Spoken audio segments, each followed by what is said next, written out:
Friends, Indian market last कुछ दिन से कंटिन्यूसली ऊपर की तरफ जा रही है। अगर इस वक्त पे मुझसे क्वेश्चन करोगे कि कहां पे फ्रेश इन्वेस्टमेंट करना चाहिए, तो मेरे तरफ से एक ही जवाब आएगा कि थोड़ा वेट करना चाहिए। कोई जल्दबाजी में इन्वेस्टमेंट कम से कम टॉप लेवल पे नहीं करना चाहिए, ये मेरा पर्सनल ओपिनियन है। क्योंकि टॉप पे खरीद के कभी भी किसी ने अच्छा पैसा नहीं बना पाया। करंट मार्केट कंडीशन पे जहाँ पे निफ्टी ट्रेड कर रही है, मिनिमम यहाँ से 5 से 6% डिस्काउंट पे अगर मार्केट मिल जाए, 5 से 6% डिस्काउंट पे, तभी हम लोग को नया फ्रेश इन्वेस्टमेंट करने के लिए सोचना चाहिए। लेकिन बिगिनर इन्वेस्टर हमेशा उल्टा करते हैं। जब मार्केट फोमो पे चलते हैं, यानी कॉन्टिन्यूस ऊपर की तरफ भागना चाहते हैं, तभी हम लोग जल्दबाजी में आके टॉप लेवल पे खरीदते हैं और फिर जब मार्केट थोड़ा बहुत करेक्ट होते हैं, फिर हम लोग लोअर लेवल पे फिर से पैनिक सेलिंग कर बैठते हैं। ऐसा ही मार्केट पे नहीं करना चाहिए। मार्केट का सिंपल रूल है, लोअर लेवल पे खरीदो और अपर लेवल पे बेचो। लेकिन इंडियन मार्केट पे अभी कोई गैप मुझे नहीं दिख रही है, कोई लॉजिक नहीं दिख रहा है कि फ्रेश इन्वेस्टमेंट करने के लिए। लेकिन ग्लोबल मार्केट पे नेस्डैक ईटीएफ पे एक अपॉर्चुनिटी शायद बन सकता है। क्योंकि लास्ट 3-4 दिन से आप लोग कंटिन्यूस से मुझे कमेंट्स कर रहे हो कि इंडियन आईटी कंपनी जैसे टीसीएस, इन्फोसिस, विप्रो अपने टॉप से अच्छा खासा डिस्काउंट पे आया है। क्या अभी इस प्राइस पे हम लोग को आईटी कंपनी को उठाना चाहिए? तो मैंने लास्ट वीडियो पे भी आप लोगों को समझाया था कि इंडियन मार्केट के लिए अभी आईटी बिजनेस थोड़ा सा कॉस्टली, महंगा पड़ सकता है।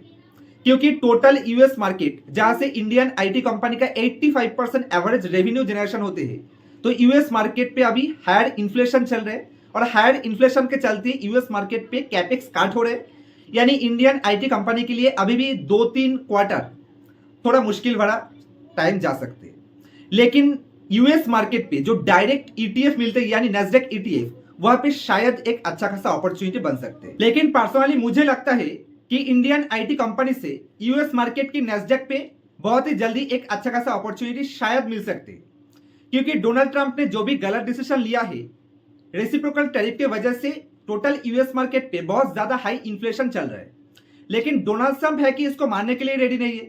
कल का लेटेस्ट न्यूज के मुताबिक डोनाल्ड ट्रंप ने इंटरव्यू पे ऐसा बोला है कि जेरोमी पावल साहब जैसा दिखा रहे, एक्चुअली उतना इन्फ्लेशन यूएस पे है ही नहीं। और जेरोमी पावल साहब वो बोल रहे कि डोनाल्ड ट्रंप जो गलत डिसीजन लिया है, उसके वजह से यूएस मार्केट पे हाई इन्फ्लेशन चल रहा है। यानी करंट मार्केट कंडीशन पे देखा जाए तो यूएस खुद ही एक परेशानी झेल रहे हैं। क्योंकि डोनाल्ड ट्रंप मानने के लिए रेडी नहीं है कि उन्होंने गलत डिसीजन लिया है, लेकिन एक्चुअली उन्होंने ही तो गलत डिसीजन लिया है। उन्होंने जो भी रेसिप्रोकल टैरिफ लगाया, उसके वजह से यूएस मार्केट पे इन्फ्लेशन बढ़ गया। और अगर इन्फ्लेशन किसी कंट्री का ऊपर की तरफ जाते हैं, तो किसी भी कंट्री के लिए रेट का टर्ना उतना भी आसान बात नहीं हो सकती। लेकिन डोनाल्ड ट्रंप है कि उसको मानने के लिए रेडी नहीं है। डोनाल्ड ट्रंप अभी जेरोमी पावल साहब को प्रेशर डाल रहे कि जल्द से जल्द इंटरेस्ट रेट को काट किया जाए।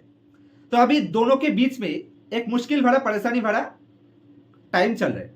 तो इसी वजह से कल डोनाल्ड ट्रंप ने इंटरव्यू पे बोला है कि बहुत जल्द से जल्द अगर डोनाल्ड ट्रंप का बस में आए, तो जेरोमी पावल साहब को उनका कुर्सी से जल्द उनका कार्यक्रम से पहले ही उनका हटा दिया जाए।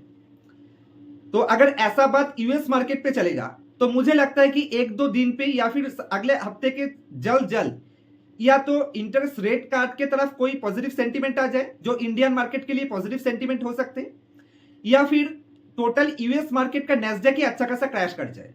मैं आप लोगों के साथ एक बार स्क्रीन शेयर करना चाहूंगा। उम्मीद है कि अभी आप लोग मेरा स्क्रीन देख पा रही हो।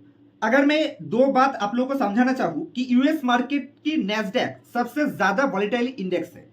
और अगर करंट मार्केट कंडीशन पे देखा जाए, तो नेस्डैक अपने टॉप से 15.96 काल के क्लोजिंग पे अगर देखा जाए तो 15.96 यानी 16% डिस्काउंट पे ट्रेड कर रहे हैं।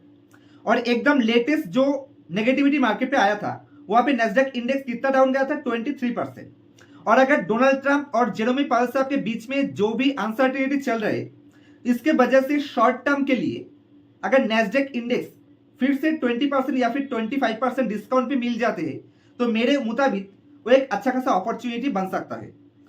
क्योंकि अगर इंडियन मार्केट के ईटीएफ के साथ आप लोग जाने के लिए सोच रहे हो, तो उससे बेहतर है कि नेस्डैक ईटीएफ पे चले जाओ।